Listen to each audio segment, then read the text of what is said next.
forgot what we say at the start. Hey, I'm Kieran. This is the Kieran Show. It's the same every time. It's the same every week. We didn't do one last week. No, we didn't. Missed you.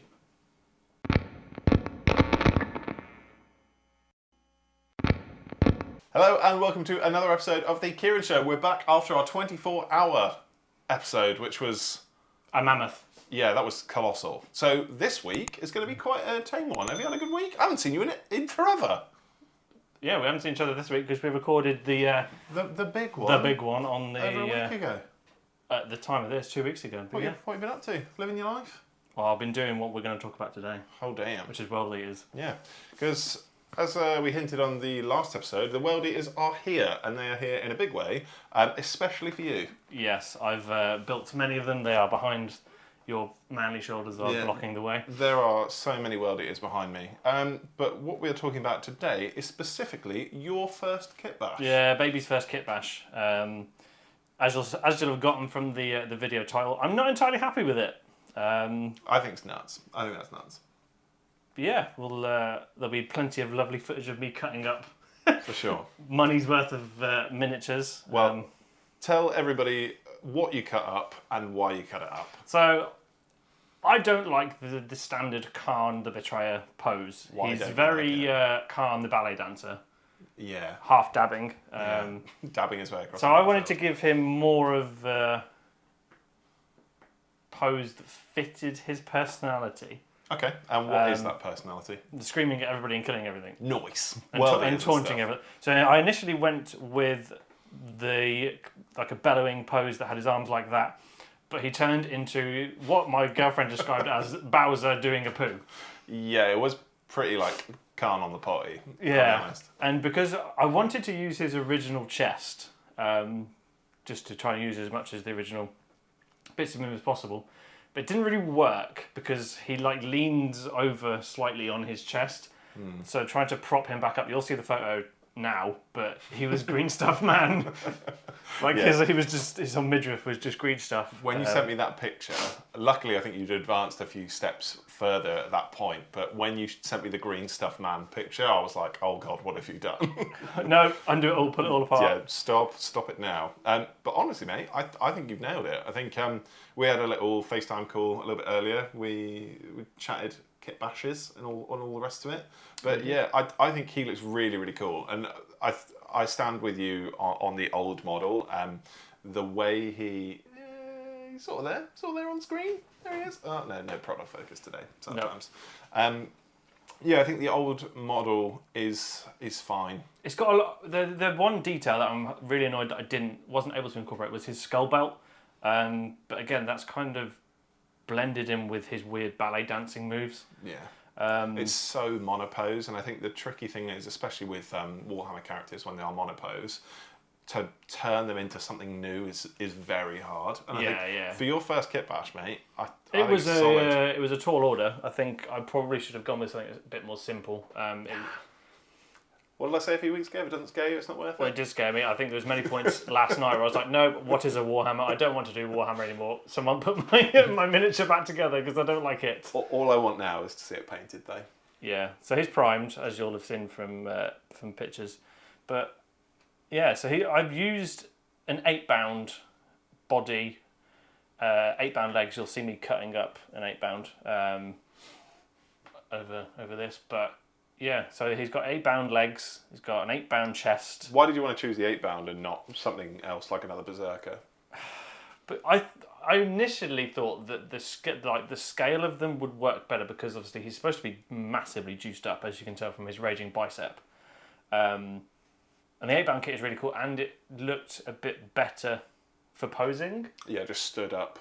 They were stood a bit more, so I was like, right, okay, I can cut the leg here and cut the leg here and try and move stuff around a bit. I'm not entirely happy with the scale of the 8-bound. I think he looks very much like he does not skip leg day. I think it's worth it. It makes him look super juiced up, and I think considering he's been roaming around the galaxy, I don't know how it works, but like for 10,000 plus years, he's now got a little limp arm which he's using for his plasma pistol, which I think checks out. But then swinging Gorshard around and then running amok. Yeah, I think it really works. I think when after I managed to get the arms on, I was a lot happier with the scale. The one thing I actually really struggled with was the head, because the 8-bound kit their chest is almost like a cage, like it comes like around. Isn't it? So trying to get it to look like he's not just like squatting like that. I'm Kharn. Yeah, it was quite hard. So yeah, I had to stuff some green stuff in there, and then yeah, it was just a case of. Did you have a bit of an issue with the 8-bound kit? Because I know that I am currently painting some from a commission at the moment, and they are very, very monopose. Yeah, the top of them is very monopose. I think if I was using their normal arms, I think I would have run into more issues. But I used Kharn's arms. So actually, that's a good point. Actually, the only bits of Kharn that I managed to use were his head, Gorechild, the plasma pistol, the shoulder pad, although that's kind of linked to the plasma pistol, and the skulls off his backpack. So that his backpack is like the old style Firstborn, where it's really small, like it's just only going to fit like a packet of crisps in, not the new ones. It's got like a whole lunch in. Yeah, sure. So the skulls that he has as like the exhaust vents kind of thing on the bally bits on the back. On the side. I cut those off and stuck those on the back of the 8-bound backpack. I think it really works, and I think it's that works. Yeah, that worked out quite nice. It maintains that like sort of classic Kharn aesthetic. It was trying to be faithful enough to the original miniature and take enough with it, and then also to try and change the pose. But yeah, it was my first Kitbash, which I'm not entirely happy with, but that's okay, I think, because there's nothing wrong with that. And I think when it comes to kitbashing, it's like a pretty authentic personal experience, and I think you can give it somebody as much advice as you want, but until you're there doing it, you won't see what works and what doesn't. Why don't you just do it for me? It doesn't work like that. Yeah, I think you've got to walk the eightfold path. Yeah, I mean, I nearly just ordered another Kharn, and we were going to write this video off. But I thought it'd be good that we showcased, that it's a living process when you're doing it. But this way, I'm really glad you didn't, because I think considering what you had as Green Stuff Man, and what it looks like now, I think it really turned a corner, and it really works as well. I think when it comes to any characters in Warhammer generally, like it needs to look different, and I think although the old Kharn model does, especially next to the new sort of scale creep, quote unquote, Khorne Berserkers, he just gets lost. He does get lost, and I did compare him to some of the Berserkers behind, and he is in between the new Berserkers and the 8-bound. Like, he's smaller than all three, so trying to decide which one to put him with was quite hard. I say in between. No, he's smaller than both of them. Yeah. The Berserkers have got slightly bigger. Maybe I would have had better results putting him with a Berserker. Disagree. I think having a juiced up Kharn is sick. I think he's really cool, and I think because he's such a wicked character, he deserves that as well. I think he will eventually get a scale creep model, whether it's in 10th or 11th or whatever in the future. Yeah. You never know. You might get it for the new World Eaters Codex in 10th edition. Because I think they're bound to get new models anyway. But I think he will get inevitably bigger. So yeah, you're just beating everyone to the punch. Yeah, I mean, I think, just to touch on things that I think I would need to fix him to make him happy, I think I need to improve on my ability to sculpt green stuff. That's already that's a really hard, challenging thing to do. If you don't do it all the time, that's definitely a harder one. I use green stuff quite a lot, and even sculpting stuff I think is a big no-no for me. I didn't have to do too much sculpting though. Although I have seen some like mental ones on Instagram where people have sculpted like him new legs and stuff, and I'm just like, how have you done that? Like, I put one thing together with green stuff, it's smushy, and they're like, Yeah, it's one of those aspects to the hobbying. It's like a dark science, isn't it? It really is. It's phenomenal. You see these like incredible paint jobs on miniatures, and you just think, wow, that's really its own model, and it takes something really special to do that. But I think kitbashing is something like that also. I think when people make their own models, essentially, it's phenomenal. It's really cool. And what's even better is that you have that. No one else has that. Yeah, no one else has a Kharn conversion that they're not happy with.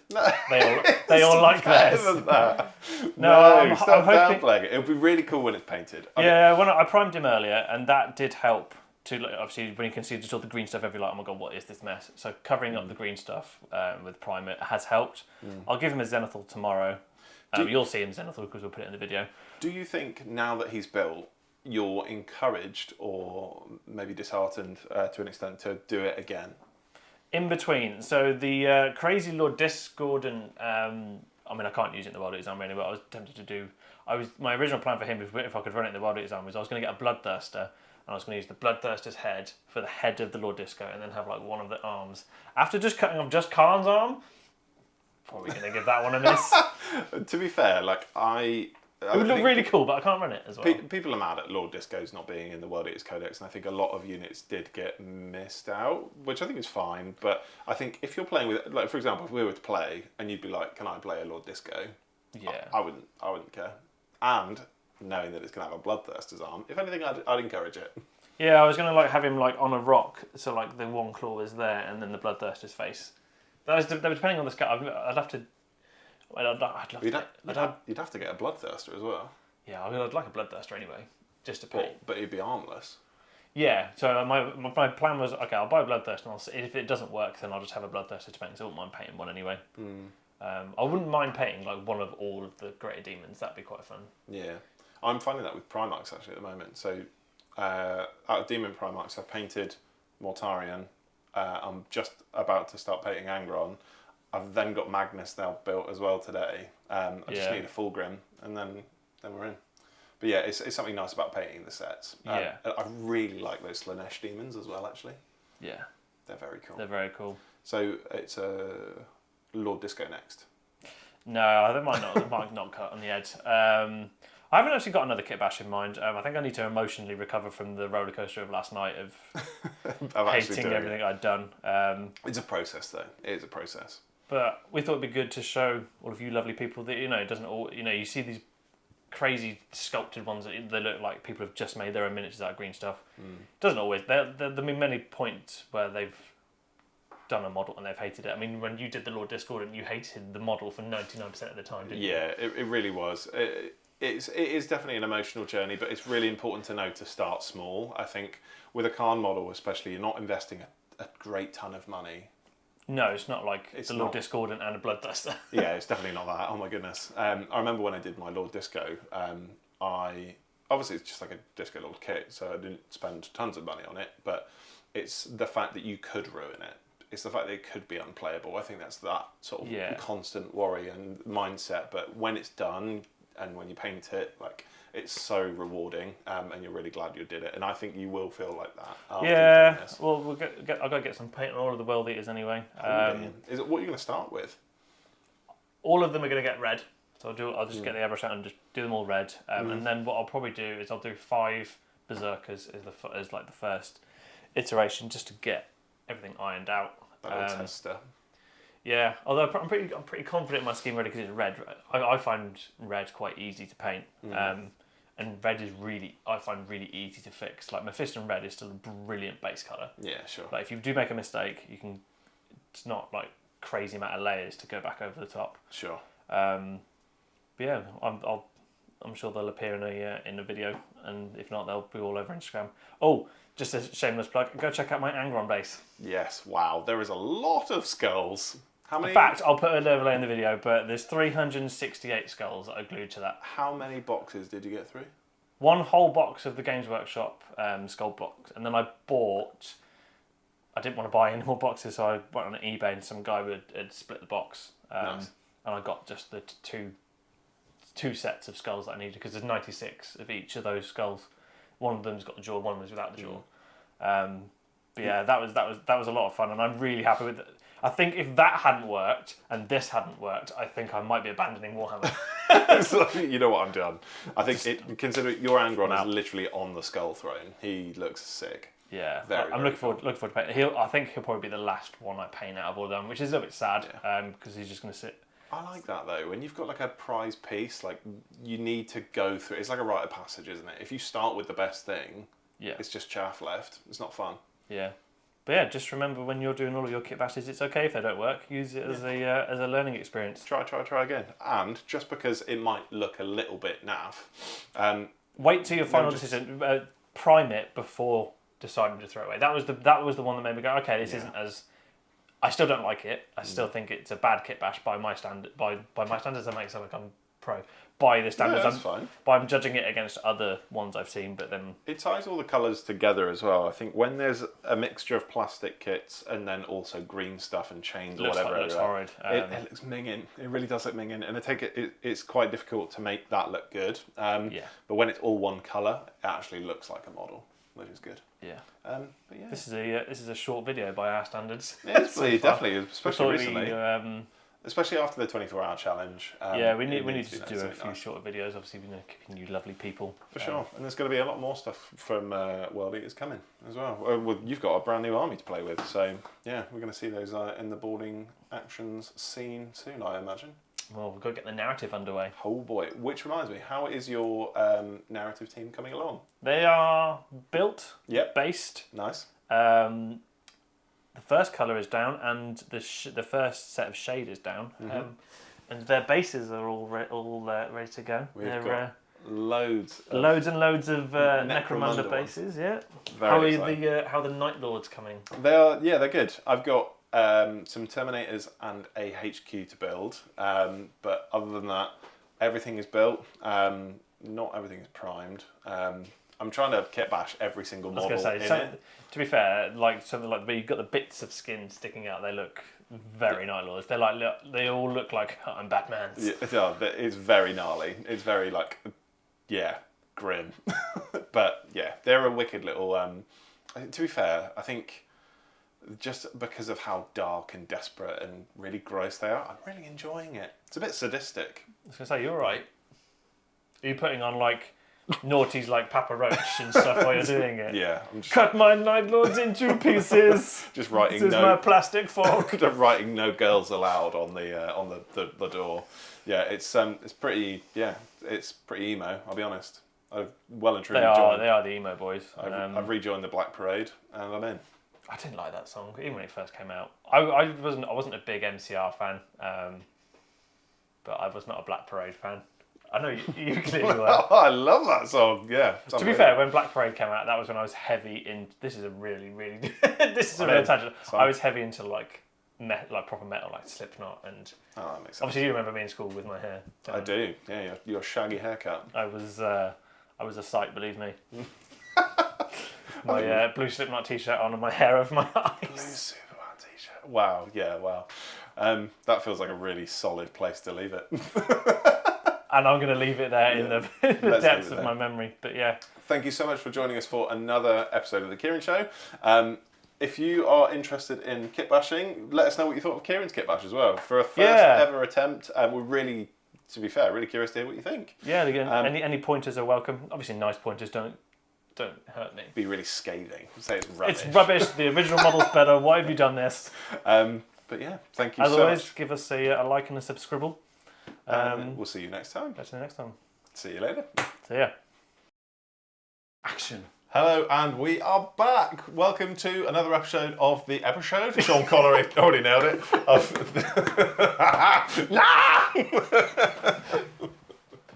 Three, two, one.